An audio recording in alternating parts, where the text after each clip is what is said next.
drying out from those overnight storms, and they are bringing some relief. Let's look at those weather headlines, Michael Seger. The week. We've got some awesome weather to start things out this week. We did have severe weather last night. That's moved on out. Still a few sprinkles and showers out there this morning.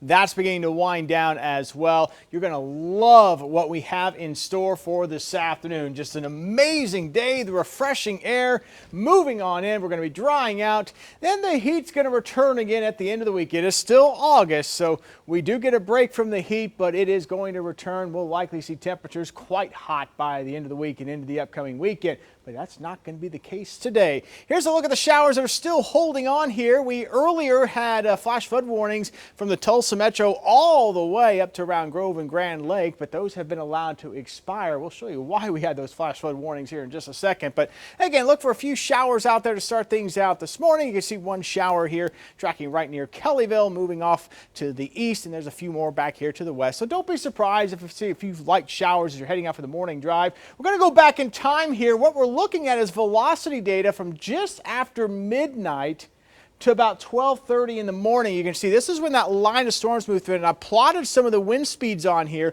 and you can see when those intense velocities go in. Look at some of these wind speeds here near Owasso.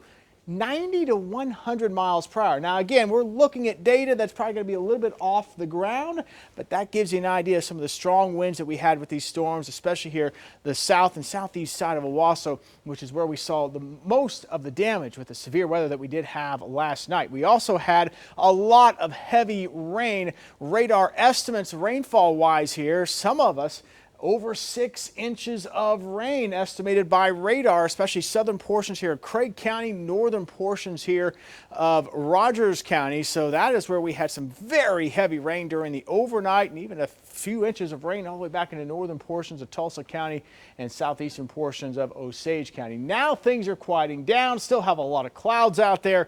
Temperature wise at the moment, 72 degrees in Tulsa. Yesterday we were up to 96 degrees for the high. Felt a lot hotter when you factor in humidity. We will not be close to that this afternoon. In fact, look at the afternoon forecast.